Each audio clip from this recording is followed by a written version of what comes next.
Hello guys, జగం ఎరిగిన సత్యం అనే cinema రివ్యూకి enter అయ్యే ముందు కింద లైక్ బటన్ లైక్ చేసుకుని ఛానల్ సబ్స్క్రైబ్ చేసుకుని వీడియోలోకి ఎంటర్ అయిపోతాం. ఈ సినిమాకి డైరెక్టర్ వచ్చేసి తిరుపతి పాలే. ఇక ఈ చిత్రం కథ ఎలా సాగుతుందంటే నిజంగా ఒక ఇన్స్పిరేషన్ తీసుకోవచ్చు అని చెప్పుకోవచ్చు. ఈ కథ ద్వారా సినిమా చూసిన కొద్దిగా బాగుంది అనిపిస్తుంది. బట్ స్క్రీన్ ప్లే కొద్దిగా ల్యాగ్ ఉంది. అదేవిధంగా స్టోరీ కథ గిట్ట కొంచెం ల్యాగ్ ఉంది. ఇది ఇప్పటి నాటి కథ కాదు, అది అప్పట్లో జరిగిన కథ, ఒక వ్యక్తిది. అయితే ఆ వ్యక్తి పేరు వచ్చేసి సత్యం. ఈ సత్యం అనే వ్యక్తిలో అతని జీవితంలో జరిగిన కథ ఎంత ఇన్స్పిరేషన్ ఇస్తుందంటే వాళ్ళందరికీ అలా ఇస్తుంది. ఈ సినిమాకి ప్లస్ పాయింట్స్ బీజిఎం సౌండ్ మస్తు కొట్టిండు, బాగుంది బీజిఎం సౌండ్స్.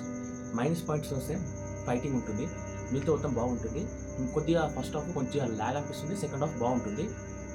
సెకండ్ హాఫ్లోనే మస్తు ఉంటుంది. సెకండ్ హాఫ్లో లాస్ట్లో ఉంటుంది ఒక పాట, ఆ వ్యక్తి చచ్చిపోతాడు, అప్పుడు బాగుంటుంది సాంగ్ మాత్రం. ఇక ఆ వ్యక్తి చెప్పిన మెసేజ్ మనకి ఎలా అనుకూలంగా ఉందంటే, ఒక మనిషిని నమ్మే ముందు ఆలోచించండి. ఒక ఊరిలో ఉండే వ్యక్తి తెలియని తప్పు చేసినా ఆ ఊరు మొత్తం ఆ వ్యక్తిని ఎలా చూస్తుంటారు అప్పటి కాలంలో. అదేవిధంగా అతను చెయ్యని తప్పుకి ఎలా శిక్ష అనుభవించి ఎలా పోతాడు. ఒక అమ్మాయిని ప్రేమించడం వల్ల వాళ్ళ మామ అతని మీద పగని ఎలా తీసుకుంటాడు.